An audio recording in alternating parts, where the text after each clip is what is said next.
oh, this is way good. We should have bought a lot more before I came home. And so the reason I came to Pyrkon is so I can buy some Polish vodka and take it home. Well, you are the reason that I came, but there's another reason. Like spice from Arrakis. Yes. Well, if I had to look up all the customs and do I have to pay duty if I bring it back, and if I buy it in the airport I don't, and all that. I'm learning so much from Pyrkon. Okay, so welcome to today's panel. It's a Q&A with Kevin J. Anderson, who I already assume needs no introduction. Well,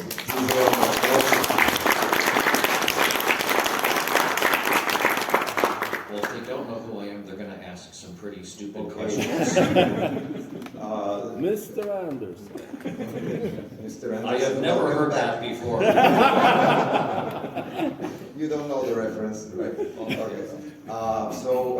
Since the schedule didn't specify exactly what this Q&A is going to be all about.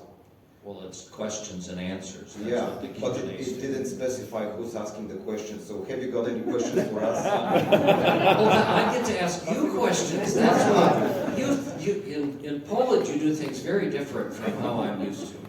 All right. What do we do differently? Yes. Well, if I'm supposed to ask you questions, then that's different from what I'm used to. So. All right.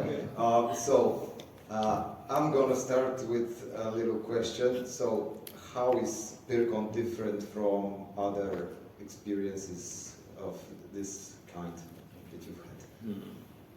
Well, I really enjoy going to the European cons and Eastern European cons because it's different from, well, I'm not sure I can describe how different it is, but I was in Prague for the Prague Comic Con, and I was in Sofia, Bulgaria for the Bulgaria Comic Con, and now here and in Greece as well. And you should all be very angry at the Greeks because I went to Thessaloniki Comic Con last year, a month before Pyrkon, and I was supposed to come here.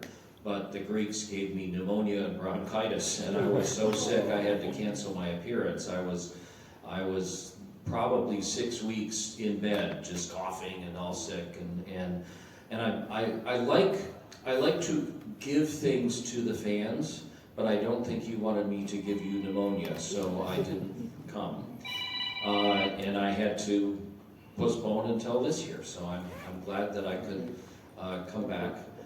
But as a writer, I like to see new cultures, new places, meet new people, try new food, experiment for the first time with Polish vodka, like I said, and that by doing all that lets me have more things that I can write about and more details I can write about, and every time I see new places, they give me more ideas for different things. So anyway, I very much enjoyed my time here. So thank you for being so welcoming. You guys have been very, very warm, and it makes me happy to see you come up with stacks of my really old books that people still remember. A friend of mine wanted to ask you, so it's a question that we got online, can we expect anything new from the Saga of the Seven Suns series? So how many of you have heard of my Saga of Seven Suns or have read them? Okay. That is my really big space opera. There were 7 books in the original series, and then I did a sequel trilogy of 3 books. And I guess all trilogies are 3 books, so they're supposed to be. And I did a prequel, and then I did a connector thing. And it's been enough years that a lot of the original books are very hard to find. They're out of print. But the problem of the 7 books, maybe like number 3 and number 6 and number 7 you couldn't get, so nobody could find the whole series. And so let's just say that sometimes publishers can be kind of jerks. And I said, well, if you're not going to keep them printed, can you give me the rights back so that I can republish them? And they said, no. And I said, well, then why don't you reprint the ones that are missing? And they said, no. And I said, you realize you can't even sell the other books if people can't get the missing ones? And they said, yes. I said, well, then why don't you reprint them? No. I said, can I have my rights back, please? No. And I used my agent. We had to get a lawyer. It took me almost 3 years. And I finally got all the rights back to the Saga of Seven Suns. So I have them, and I think you all know what Kickstarters are. That's how I do a lot of my special projects. And this October, I will be running a really big Kickstarter so that I can reissue the entire series, all of them, and I've got the same cover artist, so all the covers are going to be the same kind of design and consistent. And in order to make things even more interesting, I wrote a brand new book that's never been published before, and so that will be an added book into the series. So the Kickstarter is going to be for 13 books, so a whole big library of the Saga of Seven Suns. The problem for you in Poland is just paying the postage for those books is probably about a month of your rent. However, there'll be the whole ebook set that you can all get, which doesn't cost you anything to ship those. But if you, a lot of you are already on it, but I have a newsletter where I send news about my other projects and about my Kickstarters and about some of my travels, and I post some recipes and things. It's on my website called wordfire.com, so it's word and then fire, wordfire.com. And if you sign up for that, you'll get a free book and some other stuff, but then I will let you know how to look into the Kickstarter in October. So I would love for you to sign up for that. And believe me, when I see the names come in, I will know if you're Polish or not. You're that good, huh? No, he wrote them yesterday. I'm glad you mentioned your recipes, because I wanted to ask you a question. How does cooking up a dish compare to cooking up a story? Well, it's interesting, a metaphor like I like to use, because I just told you that when I travel different places and meet people and see new things, I think of writing as like cooking. So I'm a chef, and I have certain ingredients that I can cook with. And when I go to places like Poznan, and I see the old market square, and I eat some of traditional Polish dishes and see various places, to me that's like getting a lot more ingredients to put in my pantry that I can use to cook from, because now I know all of this, which I didn't know before, and I can draw from that and add a sprinkle of this spice and that spice. And so there is a metaphor of cooking and writing. Your spice is quite addictive. It must flow. Okay, I guess that we should move on to questions from the audience, and I think there will be plenty of those. No? Okay, If you so have I'm questions, going to let's walk do it. around with the mic. Hi, I'm a Star Wars fan, so I'm here because of your Star Wars books, and I wanted to ask you how it was working with all the other authors in the 90s, using like Western Games source books, your work on Tales of the Jedi. Could you give us some insight on your work back, if you remember anything? I just had the vodka. It's not like I'm forgetting everything from the 90s. I haven't done that.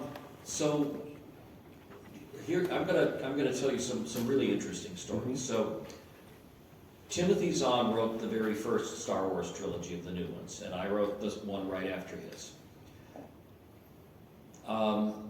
The publisher was Bantam Books. That's the U.S. publisher named Bantam Books. And at the time, this was like, I think 1990, about is when Tim did his first book. There was nothing in Star Wars. It was 6 years after Return of the Jedi. There was no prequel trilogy. There was nothing. Nobody was doing anything with Star Wars. There was just the West End games. There was the West End game, but it was West End games. It was just a role-playing game. It wasn't like record-breaking or It was just anything. war. And And there were some comics, I think, that had been done, but not much. And the publisher of Bantam Books, no, the deputy publisher, whatever, the number 2 person, he got this idea that he wanted to do new Star Wars books. And he went to his publishing house and he said, I want to do new Star Wars books. And they said, why? Does anybody remember Star Wars? And he said, I think there's a big fandom out there. And he said, I want to do new Star Wars books, and I want to do them in hardcover, which is a big deal, because most, like Star Trek books were just little paperbacks that came out all the time. And they said he was crazy. And he believed in it so much, he said, if you don't let me do this, I will quit my job. And so they let him do it, and he got Timothy Zahn to do the first one. And Heir to the Empire came out. It was the first Star Wars thing in forever, and nobody knew what to expect. And it hit number 1 on the New York Times bestseller list. Boom, it just really took off. And then everybody thought, oh, Star Wars fans still remember this? And then his 3 books came out, and then I was hired to write them. Kathy Tyers did A Truce of Bakura between them. But for me, I'm a very fast writer. And what they thought was their secret weapon was they wanted me to do the Jedi Academy trilogy, but they wanted them to come out fast. All 3 of those books came out, I think, like 5 months apart, which meant I had to write them all really fast. And kind of the downside is if you're putting them out that fast, they don't want to do them in hardcover because it's too expensive and people don't buy them. So mine were all 3 paperbacks, but they came out right away. Well, here's another interesting part of the story, that when Timothy Zahn hit number 1 on the New York Times bestseller list, that bothered a lot of people because the New York Times list is sort of a literary special list, and people were insulted that this Star Wars book hit number 1 on the New York Times bestseller list. And so they kind of secretly vowed that, well, that's never going to happen again.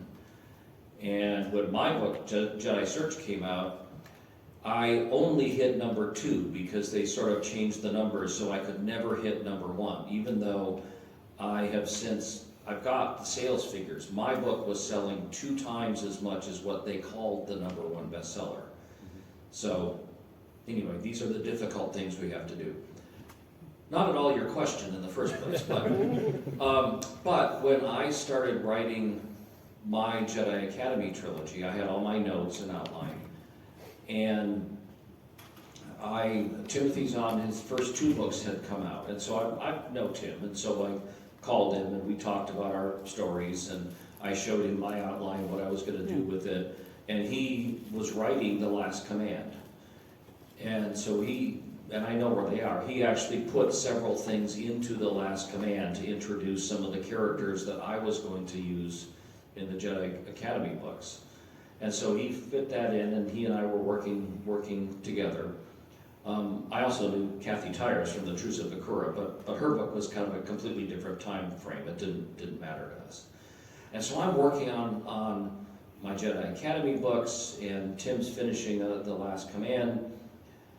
And then Dark Horse Comics, a friend of mine at Dark Horse Comics, wrote and said, well, Kevin, I hear you're writing a Star Wars trilogy, so would you be willing to write the foreword, because we're reprinting this whole collection of our Dark Empire comics?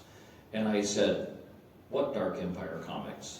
And it was the Tom Veitch and Dave Dorman covers and Cam Kennedy. So she said, well, yeah, we've got this whole series. It's a big Star Wars story. And I said, well, when does it take place? Well, it turns out it takes place exactly in between Tim's trilogy and mine. And I went to Lucasfilm and I said, well, what's this Dark Empire thing? So if I'm going to follow Tim's books, I need to get the Dark Empire stuff.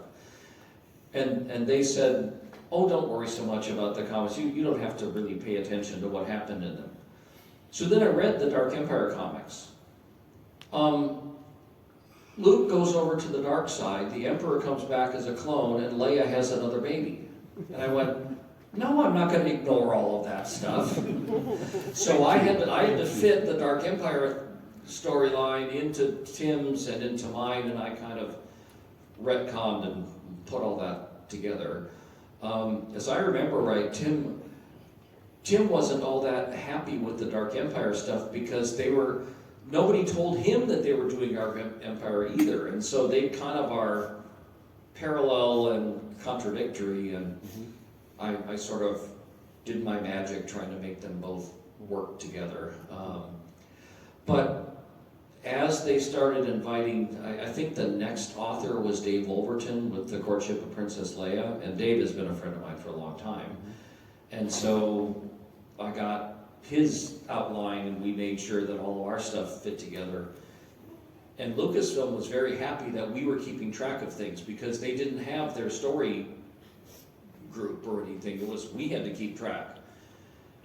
And we were on the phone all the time and putting our outlines together, and Lucasfilm really kind of let us figure out what we were doing. There was one point where I think my book Dark Apprentice, so in Tom Veitch's comics, and I think they were in the Tales of the Jedi comics, he created something called the Jedi Holocron, which is contains all the history of the Jedi. And in my book, I wanted Exar Kun to destroy the holocron so that Luke did not know his background. And when I put that in my outline, Lucasfilm said, well, Tom Veitch created the holocron. You can't destroy that unless he says it's okay. So I called Tom and he said, sure, destroy it. We'll just find another one if we need one. And so I destroyed it. But that was at that time. They just let us authors take care of everything. But as more and more books came out, they really needed somebody to keep track of things. And so they got a super duper fanboy who had read everything. And I think the biggest cooperation though was with my Tales from the Mos Eisley Cantina and Tales from Jabba's Palace, all these people writing short stories of the people in Jabba's Palace and the people in the Cantina scene. And it was almost like a group meeting where all of these authors had to know what was going on in everybody else's story so that they could put it together. And it was great. It was just a fun time. And now, of course, I don't even know the number. There must be 150 books out or more. 200. 200 probably. And Way more. and to get to your next question or somebody's next question is, am I going to write any new Star Wars things in the new continuity? I don't think I could possibly go back and read 200 books and try to get up to speed, and that's what I would want to do, because Star Wars fans are picky and they don't like you to make mistakes. So there. And that's all the time we have. Can I have a short follow-up to this question? Yes. I remember in Jedi Academy trilogy, you were trying to make a pair out of Lando and Mara. What was it your idea? Was it Zan's idea? Well, so there's more stuff going on here, because Tim insisted to me that there was never going to be any romance between Mara Jade and Luke Skywalker. I said, Tim, you're setting it up all over the place. He said, no, they're just friends. So, okay, well, you've got this hot redhead chick, and you've got Billy D. Williams, and all right, well, let's try that. And so they flirted and stuff like that. But then, a lot of you, this wasn't the most popular one, but Barbara Hamley wrote a book called Children of the Jedi. So because Tim did not want Mara Jade to be the love of Luke's life, Barbara Hamley, who's written a lot of like romances and things, her job was to write the love of Luke's life. And so she created Callista, which is a Jedi from a long time ago who was in suspended animation or something and came back. And so that was their big love story in Children of the Jedi. So this was the love of Luke's life. And then the next book was Darksaber that I had to write. Well, between then and Tim was getting all this fan mail because all the fans figured out what Tim didn't figure out, that yes, Luke and Mara were pretty close connected. So then Tim said, okay, well, Luke and Mara can get together. So then I had the job to destroy the relationship with the love of Luke's life. And I guess Barbara Higley wasn't all that happy about that either, because she was being given that. And so Darksaber, the purpose of Darksaber was for me to break up the relationship of Luke and Callista. But I didn't want to kill her, so. Yeah, thank you. Next question. Hello, so two quick questions. First one, simple one. Well, So- quick questions. Yeah, so what's J stands for? What's J in Kevin and the Sun stands for? Oh, James. Secondly, be honest, between you, me, and internet, how much Brian did actually put words in the prequels for Dune? Well, Brian and I, we write half. He writes half of the chapters. I go to his house and we spend days just outlining and brainstorming. And before I go home, we have written the full outline for like 100 chapters. And we both outline very closely because there's so many storylines. There's the Bene Gesserit and the Emperor and the Atreides and the Harkonnen and all of these storylines. And we do the outline and we honestly pick half and half. We pick storylines. So like I will do the Fremen and he will do the Bene Gesserit and I will do the Baron Harkonnen and he'll do the Atreides storyline or something. And we honestly, we count to make sure that we both write exactly the same number of chapters. And at the end, there's a lot of, we call it horse trading, where, okay, I'll do that one if you'll do that one. He writes half of the words, and then once he's written all of his chapters and I write all my chapters, then we put it all together into a manuscript, and then I'm usually the first one. I'll go through it and just kind of clean it up to make sure it all fits together, and I will rewrite anything of his that I don't like, and I put it all together, and then I send it to him, and he goes through and he rewrites anything of mine that he doesn't like, and it goes through, and it's back and forth maybe 5 times, 6 times, until it's all smooth and ready to go. But in no way at all is he just putting his name on the book. He is working half as much as I do. No, he is working as much as I do.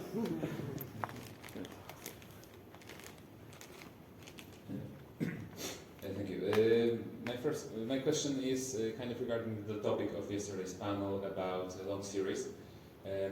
You wrote several series that are longer than 3 books, and I want to ask you about the type of the main character, because we often see 2 types of the main character. One type is affected by the plot and is developing with the plot of the saga, and another kind is kind of like immovable, untouchable by the events and all. And what type do you prefer, and how do you approach writing about them?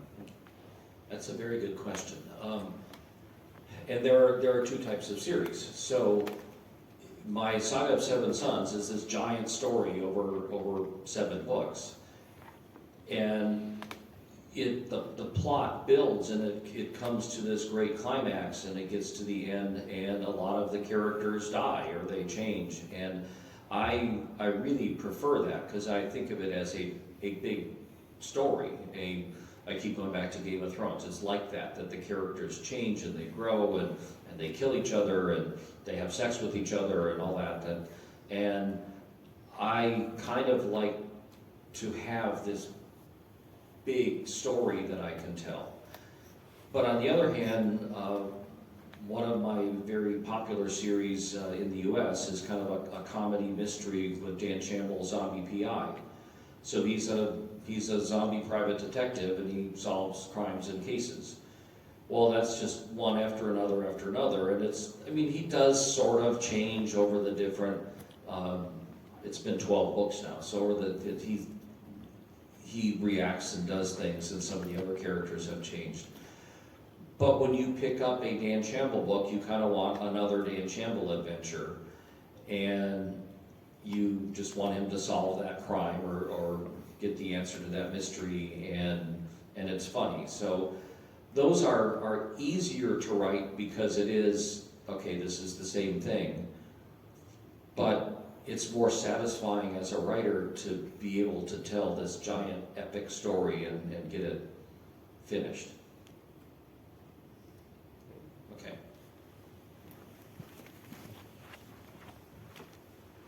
I have 2 questions. So first one, as far as Everybody has 2 questions. Well, Liz. what can I say? I don't know how long I'm going to keep this microphone set. Oh. No. The first question is about, as far as I know, you're holding a Guinness record in terms of the longest signing book even. Do you have any worth mentioning memories out of this experience? That's the first one. And the second one, you're kind of a multi-instrumentalist, like let's call it Leonardo da Vinci of, modern art. You do Can I quote you on that? Yes, please We do. have it on record. You did produce music. You wrote together with your wife lyrics, right? You are writing books. You are engaged with multiple different activities like co-producing Dunes, right? 2 parts and the Dune prophecy. So how those experiences shape your activity as a creator? Do you have your favorite part, or you just like to mingle with all those types? How is it? All right, so the Guinness World Record. I wrote a book. It was called I Pedrito, and it was by old classic science fiction writer L. Ron Hubbard. Had written a movie script back in the 1950s, and his publisher. And he's very popular, and some people have some problems with him. He did the Scientology religion, so he's got like all kinds of those followers, but he's got so many fans that read his Battlefield Earth and Mission Earth and all that. So his publisher came to me with this it was a comedy movie script that he had written, and the movie never got made, and L. Ron Hubbard's been dead for a long time, and they wanted something new to come out with his name on it. And so they hired, and I was best-selling author too, so they hired me to write the novel with this movie script. And I wrote the novel, and it's really funny, and it's an adventure. But they pulled together all of their followers, all their work, their fans, and they really built up so that we did a huge book signing in Hollywood. That they had blocked off some streets, they had a band playing, they gave away free ice cream and banana splits, and people came in. And so they'd set me up at a big table, and they started, and they had everybody line up, and they had you have to arrange this ahead of time, because they thought it was going to be so big that they contacted the Guinness World Record people, because they have to monitor it, and they have to make sure that all the count is accurate. And I sat there just signing and signing and signing for about 5 hours, and we did something like 2,000 books in one night. And wow, was my hand sore. But I've got the Guinness World Record, and it's on my well, I think somebody's broken it since then. But Did you also get a bucket of ice for your hand? Except the record. Well, I was aware of this, so I actually took some ibuprofen beforehand and made sure that my muscle was relaxed a little bit. And Glass of vodka will be better. yes, my signature is messy enough as it is. I'm not sure I wanted too much vodka to go through that. All right, so that's that answer. But as far as doing the different things, I want to be a writer. I mean, writing books is what I really want to do. And after 190 books, I think maybe I figured out how to do that. So, but I listen to a lot of rock music, and that always inspires me in a lot of my writing. And one of my best friends was a man named Neil Peart. He was the drummer from the rock band Rush. I don't know how popular Rush is here in Poland, but they're the most awesome band ever, and I might even get him to listen to some of it. So, but Neil was a friend of mine for a long time, and I always thought that it would be really cool to have an album and a book together. So like the soundtrack and the novel. And for years I kept asking Neil, well, why don't I write a book and Rush does the album and we'll put it together. And he was kind of, the problem is I write books fast and Rush takes 5 years to make an album, so that didn't work as well for timing. But it turned out to be their very last studio album. It was called Clockwork Angels. It's a steampunk fantasy adventure, and Neil was writing me about the steampunk genre, because I had written it and he'd read my books and he really liked the books. And he had this idea for like a concept album that had airships and alchemy and lost cities and air pirates and everything. And I was brainstorming with him, and he's writing the lyrics to these songs, and all the songs in the album tell kind of a story. And my wife and I were having lunch with him after they'd recorded the first couple songs, and he was just so excited about how great the story was and the music and the album. And you can get it on iTunes or anything. It's called Clockwork Angels. And he was having lunch and he was very excited. He said, I love this album. It's not just going to be an album though, it's going to be a Broadway musical, and it's going to be a novel, and it's going to be an Ice Follies and the ice skating rink. And I'm like, cool, that sounds all great. And my wife said, well, excuse me, Neil, but you said it's going to be a novel? Who's going to write the novel? And he said, well, Kevin is, of course. And so I worked with Neil to write the novel based on this album they did. And at about the same time, I was writing a huge fantasy trilogy called Terra Incognita about sailing ships and sea monsters. And one of my fans is he owns a record label that he produces the kind of music that I like. And I told him my idea about, let's do an album with a book together. And he loved that, and so my wife and I wrote the lyrics for all these songs that are part of the story, and he got famous rock stars to perform on our album. And so, to me, that's just like the coolest thing, that I'm writing novels and I know all these novel authors, but I really get excited to know the rock stars and having this music that I created, which is really great, although, you know, it didn't sell any copies and they didn't make any money on it. And I think a lot of you know that you can listen to something for 10,000 times on Spotify and the artist will make $1 or something. It just doesn't. But as a fanboy, it's the coolest thing ever. When I was writing my Star Wars trilogy, the first one, and I was working with Tom Veitch, the Dark Empire comic author, he decided to do a series called Tales of the Jedi, which was 4,000 years before the movies. And in my story, it turned out that I have, my villain, Exar Kun, is a long-dead Dark Lord of the Sith from thousands of years ago. And as he was talking to me about his series, I said, well, but my guy was maybe 4,000 years ago. Why don't we write his story into your Tales of the Jedi? And so he taught me how to write comic scripts so that we could get that story in. And I read comics for a long time, but I had never written comic scripts. And so I learned how to do comic scripts, and now I've done hundreds of comic scripts and graphic novels, and I really like doing that. And that's sort of a precursor to writing TV scripts or movie scripts, because it's a very similar format. And I enjoy doing that, and so my work on the Dune movies and the Dune TV show, we haven't written the scripts, but we are they send us all the scripts and we go over them and say, well, I need to fix this or change that, and sometimes they listen and sometimes they don't. But I like doing that. And one last part of my Leonardo da Vinci thing, my Dan Shambles series, it's humorous. It's like The Naked Gun. It's very silly. And I had other people record the audiobooks for those, and I listened to them, and the narrators didn't understand my jokes. They just sort of didn't make them funny and went through. And so I had enough of that, so I got the rights back, and then I recorded all of my audiobooks too. So the short answer is I'm a control freak and I like to do everything. I like Leonardo da Vinci better, but control freak works. Thank you. You got some.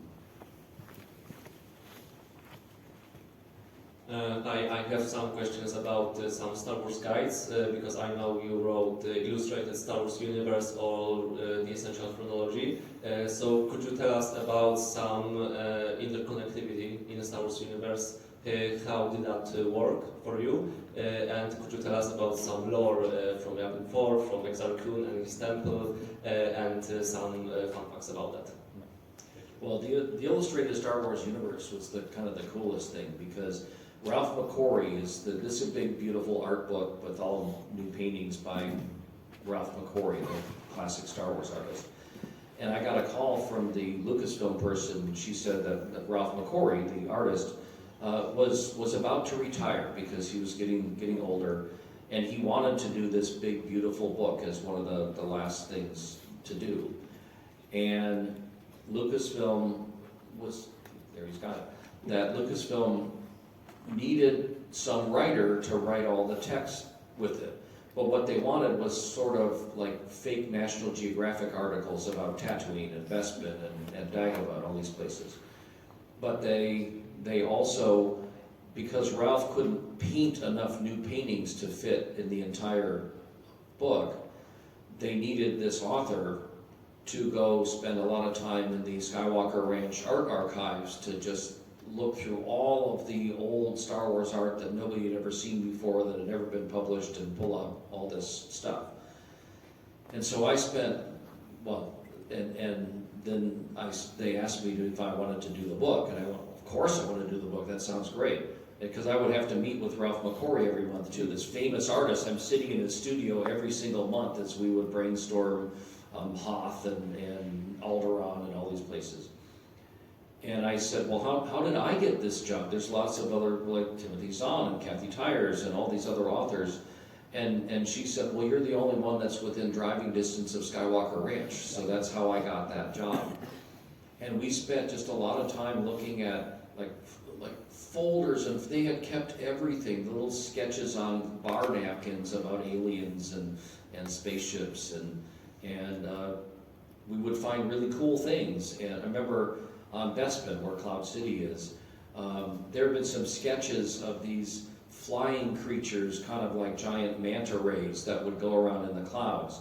And they were sketches, and they'd never been used for anything. And I thought, those look really cool. And so we made up the whole story behind them, and I put them in the book. And I loved watching the special editions that they digitized those creatures into the thing. So, all right, I'm going to wrap up there because I think we have time for one. You had a question up here in front? Yes, He's coming with the microphone. I know we're running out of time, so I'll. So it's another Star Wars question. I wanted to ask about the Mines of Kessel and how do they come to exist? Because this is my favorite place from your books. And about all the stuff that Han and Chewie and they find Kip Duran in there. I wanted to ask you about the creative process of Kessel, and maybe you considered some other ideas in creating those places. Well, and remember, this was long before I did anything with Dune, so the spice mines of Kessel is a different kind of spice, and I wanted to make it interesting. But the spice is activated by light, so it has to be done all in the darkness in the tunnel.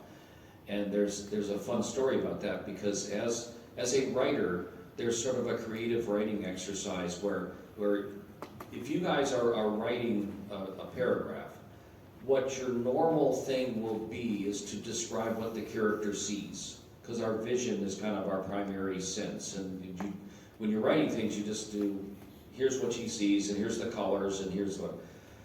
And as a creative writing exercise, you can write things using a different sense, like only sound, or only smell, or only taste, or whatever. And I actually used that as an exercise. I thought, well, what if this is totally dark and so we can't see anything? So I have to write all these scenes in the Spice Mines of Kessel using only sound or smell or whatever. And that was kind of, I thought, that's interesting. And so that developed the entire thing. I remember there's like a flying chase scene through all these tunnels, and trying to do that without seeing anything was a very cool exercise. And then they did the spice mines in the Han Solo movie.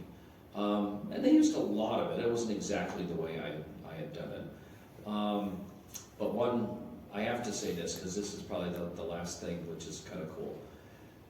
As you all, I hope, know, that there is kind of a big glitch in the first Star Wars movie where Han Solo messes up parsecs.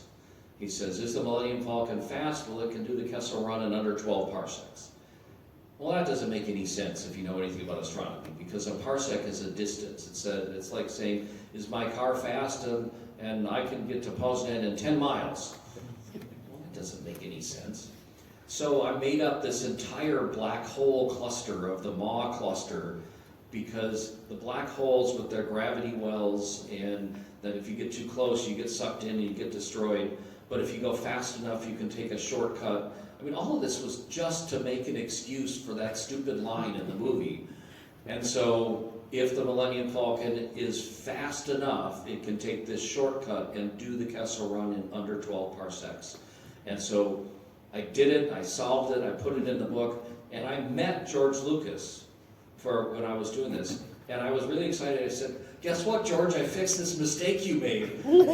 And I said, but, and he kind of blinked and he said, no, in my universe, parsecs is speed. George, it's a word, it means something.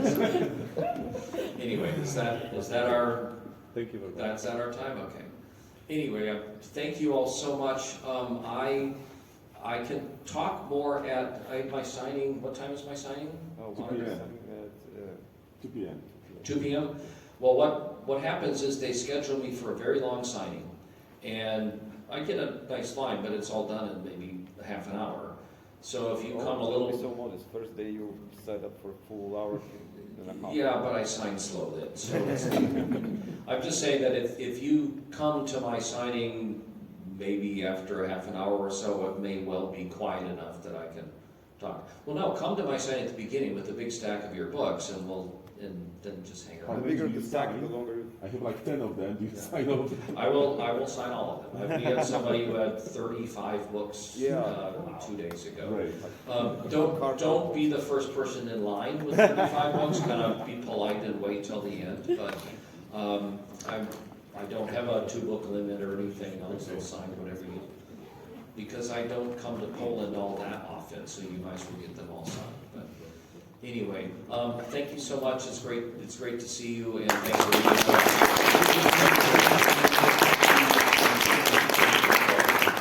One last thing, again, again, it's wordfire.com, and you'll sign up, you'll get a free book, and I'll let you know about the Kickstarters and stuff. Thank you very much. Thank you. But,